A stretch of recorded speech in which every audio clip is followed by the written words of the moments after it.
Prezados irmãos e irmãs, a liturgia da palavra de hoje, riquíssima de significados, de ensinamentos para nós.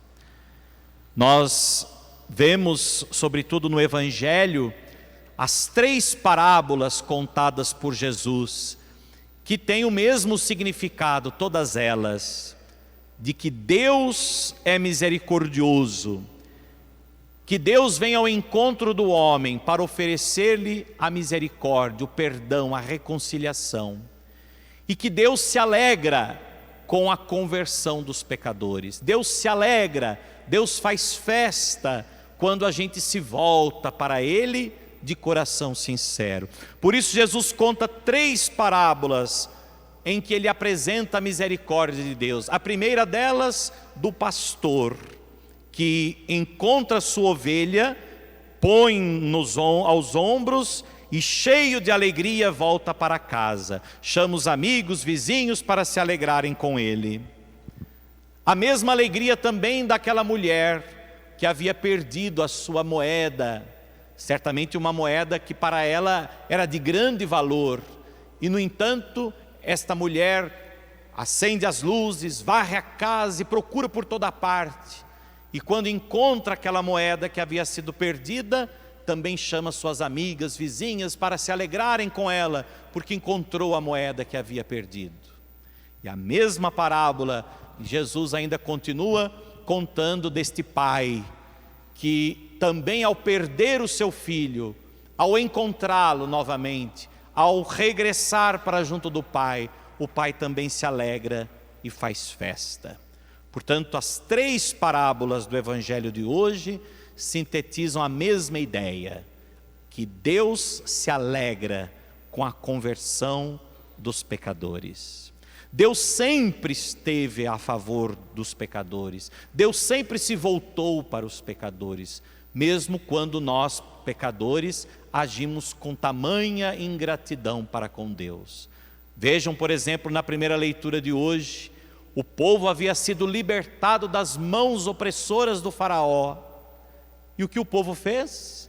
O povo construiu um bezerro fundido, uma imagem de um bezerro, acreditando que aquela imagem, aquela estátua, aquela divindade havia tirado eles da opressão do faraó, haviam tirado eles do Egito.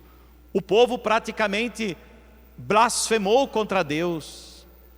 E Deus retirou a sua ira sobre o povo, o castigo que haveria de cair sobre aquele povo, porque não reconheceu o seu verdadeiro Deus. Mas Abraão intercedeu pelo povo. Moisés intercedeu pelo povo. Moisés suplicou a misericórdia de Deus para com o seu povo. E Deus então, pela misericórdia, desistiu do castigo que havia sido determinado para com o povo, e o povo foi salvo. E no Evangelho nós vemos esse novo Moisés. Aliás, o Moisés do Antigo Testamento é uma figura, é uma pré-figuração de Jesus. Jesus é o novo Moisés, mas Jesus não só agora intercede pelo Pai em favor do seu povo, mas Jesus é a própria misericórdia de Deus encarnada. Jesus é a misericórdia de Deus que foi enviado ao mundo para salvar os homens dos seus pecados. Portanto, já não há mais o Moisés que intercede, mas Jesus é a própria misericórdia manifestada aos homens. Depois, na segunda leitura, também vimos São Paulo falando da misericórdia que o transformou. Ele se deixou alcançar pela misericórdia, e de perseguidor, de blasfemador, ele se tornou apóstolo. A misericórdia de Deus o transformou. A misericórdia de Deus fez dele um novo homem, e ele, pela misericórdia, ele se tornou então apóstolo de Jesus Cristo. Portanto, vejam, misericórdia não é simplesmente Deus que perdoa. Misericórdia é Deus que transforma. A nossa vida é transformada pela misericórdia. Portanto, a misericórdia é uma ação de Deus para com o homem, mas o homem também precisa corresponder a esse amor, a essa misericórdia, mudando a sua vida, mudando de atitude, se transformando. Paulo se transformou de perseguidor em apóstolo de Jesus Cristo, pela misericórdia de Deus. Mas, meus irmãos, certamente de todas as leituras da missa de hoje, das 3 parábolas contadas por Jesus, a mais evidente, a mais conhecida é a parábola do Pai misericordioso. Não a parábola do filho pródigo, como muita gente diz, né? A parábola não é do filho pródigo, porque aqui não tem só um filho, tem 2. A parábola não é para salientar o pecado daquele filho, portanto não é a parábola do filho pródigo. A parábola é do Pai misericordioso, né? A gente tem tendência sempre de voltar para o lado negativo, né? Então a gente fala a parábola do filho pródigo, do filho que se perdeu, do filho pecador, né? Do filho pródigo. Não, a parábola é do pai que usa de misericórdia para com seu filho, ou para com seus filhos, não só para aquele que se perdeu, mas também para aquele filho mais velho, né? E nós poderíamos aqui ficar um dia inteiro. Aliás, eu já tive a oportunidade de fazer um retiro de 1 semana só sobre esta parábola do Pai misericordioso, porque essa parábola está cheia de significados, cheia de ensinamentos. Mas eu gostaria de chamar a atenção então hoje para 4 atitudes da parábola. 4 atitudes. A primeira, a atitude do filho mais novo, que pede a herança que lhe cabe ao pai, e depois vai embora. Pai, dá-me a parte da herança que me cabe. Primeiramente, que parte é essa? Se o pai ainda estava vivo, que parte é essa que pertencia a ele? Se tudo era do pai, né? Então o filho ainda é ousado, né? Pai, dá-me a parte da herança que me cabe. Mas aqui, meus irmãos, tem algo mais grave ainda. Quando é que a gente pede, ou quando é que a gente ganha a herança de um pai? Quando o pai morre. Portanto, ao pedir a herança ao pai, a parte da herança ao pai, aquele filho estava considerando o pai como morto. Para ele o pai não existia mais. O pai já não significava coisa alguma. Portanto, imaginemos também a dor desse pai. Mais do que ter que dar uma parte dos seus bens, porque isso para o pai certamente não valia de nada. São bens, são coisas materiais. A dor profunda daquele pai não foi ter que repartir a sua herança e dar uma parte ao filho. A dor profunda do coração daquele pai é imaginar que para aquele filho ele já não existia mais. A dor daquele pai foi imaginar que para aquele filho ele era como morto, né? Meus irmãos, trazendo isso para a nossa vida espiritual, há muitos que vivem como se Deus não existisse. Há muitos que exigem de Deus a sua parte, porque acham que Deus, por ser pai, por ser Deus, Ele tem que me dar, Ele tem que me ajudar, Ele tem que conceder a mim aquilo que eu preciso, aquilo que eu necessito. Mas não ama Deus como pai, usa de Deus, usa do amor do pai, mas trata muitas vezes a Deus, sobretudo quando Ele pega a parte da herança que lhe cabe, quando Ele consegue, né? Quantas vezes as pessoas, quando estão mal, quando estão em má situação, aí elas buscam a Deus. Quando elas estão bem, elas acabam, né, diminuindo, né? Elas acabam deixando um pouco Deus de lado. Ah, não é bem assim, é porque eu não estou tendo tanto tempo. Quando eu tinha tempo eu ia mais, eu frequentava mais, eu participava mais. Mentira, mentira, não engane a si mesmo. Às vezes a gente se aproxima mais de Deus quando a gente mais precisa, mas com muita facilidade fazemos como esse filho. Quando Deus nos dá a parte que nós temos a pretensão de que merecemos, como aquele filho achava que merecia a parte da herança do pai, vamos embora, nos afastamos de Deus, e Deus se entristece, certamente, sobretudo quando nós agimos como se Deus fosse morto, como se Deus não existisse. Depois a segunda atitude do filho. O filho foi, gastou tudo que tinha, tudo que possuía, e se viu em meio a uma situação miserável, etc. E aquela situação, aquela ilusão, porque o filho estava iludido, a ponto de achar que poderia viver fora, longe do pai, e que ele podia tudo por ele mesmo. Muitas vezes nós achamos assim. Muitas vezes também nós temos a ilusão de uma realidade que não é real, Temos a ilusão de coisas que não são reais. E quando vemos a realidade, caímos em si. E eu gostaria de chamar então essa a atenção de vocês para essa atitude do filho. Ele caiu em si. Ele voltou. O que é cair em si? Ele voltou para dentro de si mesmo. O filho fez aqui uma peregrinação interior, para dentro de si mesmo. E vejam, meus irmãos, como isso é importante na nossa vida. O discernimento, o cair em si, o regressar para dentro de si. E muitas vezes nós temos dificuldades de fazer esse regresso. Muitas vezes temos dificuldade de entrar dentro de si, de se voltar para si mesmo. Por quê? Porque nós nos conhecemos. E às vezes nem nós aceitamos aquilo que muitas vezes está aqui dentro. Muitas vezes nem nós queremos acreditar que somos capazes de realizar certas coisas. Nem nós muitas vezes suportamos a ideia de que dentro de nós existe determinados pecados, determinadas atitudes. Por isso a gente prefere viver mais para fora. Como dizia o evangelho dessa semana passada, em um dos dias dessa semana, a gente prefere ficar olhando o cisco do olho do irmão do que olhar a trave que está no seu próprio olho, porque o cisco do olho do irmão é mais fácil de ver, mas perceber dentro de nós sempre é uma atitude difícil. E o filho então olhou para dentro de si, caiu em si, regressou para si e percebeu que havia pecado gravemente contra o pai. Então, caindo em si, ele resolveu voltar e confessar-se ao pai, Pai, pequei contra o céu, contra ti, já não sou digno de ser chamado teu filho.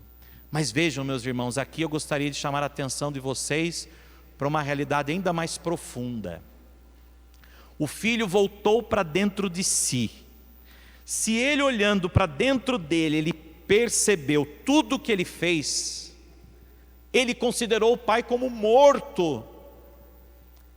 Ele disse ao pai, em outras palavras, você não existe mais para mim. Será que ele voltaria? Será que ele voltaria? Vocês teriam a coragem de voltar? Se vocês olhando para dentro de si mesmos reconhecessem o que vocês fizeram com seu pai, vocês voltariam? Será que nós voltaríamos? Certamente não, meus irmãos, certamente não. E há muitas pessoas que preferem viver no remorso, se arrependem não, reconhecem o que fizeram, mas preferem viver no seu remorso do que num verdadeiro arrependimento. Mas o que fez o filho se arrepender? Não porque ele olhou para dentro de si o que ele fez, mas ele olhou lá dentro de si e encontrou dentro dele o que? O amor do pai, o amor que o pai tinha para com ele. Ele olhou para dentro de si e reconheceu, quantos empregados de meu pai têm pão com fartura, eu aqui morrendo de fome. Quer dizer, ele reconheceu o amor que o pai tinha por ele, porque se o pai tratava os empregados dando pão, imagine como ele tratava o filho. Meus irmãos, nunca se arrependam de amar verdadeiramente, porque quando a gente ama alguém de verdade, esse amor passa a viver dentro daquela pessoa. E por mais que aquela pessoa tenha agido com tamanha ingratidão contra você, como fez aquele filho com o pai, dentro dela sempre vai haver o seu amor, o amor que você deu a ela. Mas aí existe a escolha dela, ou a liberdade dela, ou a coragem dela, que é a daquele filho. Ou ela vai olhar para dentro de si e reconhecer aquele amor, e vai preferir viver no remorso, morrer no remorso, Ou ela vai olhar para dentro de si, reconhecer aquele amor, e aquele amor vai dar força para ela voltar. Não, o meu pai me ama, eu vou voltar, porque sei que ele me ama, e sei que o amor suporta tudo, até mesmo as piores ou a pior ingratidão. E por isso que o filho voltou. O filho não voltou porque só reconheceu o seu pecado. O filho voltou porque reconheceu que o pai o amava. Ele encontrou dentro dele o amor do pai, né? Amor que ele havia abandonado. Mas não é Deus que nos abandona, somos nós que abandonamos a Deus. Deus continua nos amando, mesmo quando a gente vai para longe dele, o amor dele continua dentro de nós, porque ele nos ama por toda a eternidade. A terceira atitude: quando o filho ainda estava longe, o pai o avistou, sentiu compaixão, correu-lhe ao encontro, o abraçou, o beijou, nem deu atenção para aquilo que o filho falou. Vocês percebem no Evangelho? O filho chega: pai, eu pequei contra o céu, contra ti, já não sou digno de ser chamado de teu filho. Olha, chama os empregados, traga uma túnica, traga um anel, traga a sandália, mata o novilho. Não ficou lá esperando o filho voltar e dizer: olha, ele vai ter que vir aqui, se ajoelhar diante de mim, reconhecer o erro que ele fez, aí sim eu vou perdoar ele. Não, o pai o avistou e foi ao encontro dele. Vejam, meus irmãos, Deus nunca se cansa de vir ao nosso encontro. É Ele que percorre por primeiro a estrada que nos separa dele. É Ele que vem por primeiro. É Ele que percorre por primeiro a estrada que nos separa dele. E a prova disso é que Ele enviou Jesus Cristo, seu Filho. Quem é Jesus? Jesus diz: eu sou o caminho, a verdade e a vida. Jesus é o caminho que nos leva ao Pai. Jesus é o caminho que nos aproxima do Pai, porque nós não seríamos capazes de alcançar o Pai. Nós não seríamos capazes de sermos redimidos junto do Pai somente com as nossas forças. O Filho não conseguiria chegar até o Pai se o Pai não o encontrasse, não fosse ao encontro dele. Porque talvez no meio do caminho ele ainda poderia, titubear. Não, melhor não voltar. Avistou o pai de longe, ai, melhor não voltar não, vou voltar para trás, Não, o pai foi ao encontro para que o filho jamais duvidasse, para que o filho jamais desistisse. Então foi ao encontro do filho. Deus veio ao nosso encontro, nos enviando Jesus Cristo. Quando ainda nós éramos pecadores, Ele já nos amava e já nos enviou o seu Filho para nos redimir de todo o pecado. E por fim, meus irmãos, não poderia deixar de dizer alguma coisa sobre o outro filho, o filho mais velho, a indignação e o protesto daquele filho. Vejam, esse filho mais velho pode ser também muitos de nós, que nos achamos já mais perfeitos do que os outros. Talvez nós tenhamos a tentação de nos perguntar: será que Deus então ama mais os pecadores convertidos do que os filhos que permanecem sempre fiéis? Será que Deus ama mais aqueles que estão afastados, que viveram uma vida inteira desenfreada, e agora a juventude inteira ficou fora, a juventude inteira não procurou a Deus, e agora que está envelhecendo, aí quer vir buscar a Deus, começa a frequentar a igreja, e eu que estou aqui desde criança, nunca deixei a igreja, nunca abandonei a fé, será que Deus ama mais esse do que eu? É isso que o filho mais velho pensou. Será que o pai ama mais ele do que eu, que estou sempre com ele? A gente pode ter também essa pretensão. A gente pode até julgar às vezes, aquele que se arrepende, que volta, a gente fala: pois é, está aí agora, mas olha, esse aí é terrível, eu sei bem o que ele fez, viu? Se você soubesse, ainda fala para os outros, olha, se você soubesse o que ele fez, você não ia estar elogiando ele não. São Paulo também, se a comunidade tivesse pensado assim, São Paulo não teria se tornado apóstolo. Se a comunidade olhasse para ele e dissesse: ei, esse aí nos perseguiu, agora vem aqui pregar para nós. Esse aí nos perseguia, agora é ele que vem falar de Jesus para nós, que sempre estivemos aqui fiéis a Jesus. Então vejam, meus irmãos, talvez nem nós acreditamos, né, na conversão do outro. Como é que a gente vai conseguir se converter se a gente não acredita na conversão? É porque talvez a gente não acredita que nem nós mesmos podemos mudar, que nem nós mesmos podemos nos transformar. Portanto, qual é a resposta que o pai deu ao filho? Filho, tu estás sempre comigo, e tudo que é meu é teu.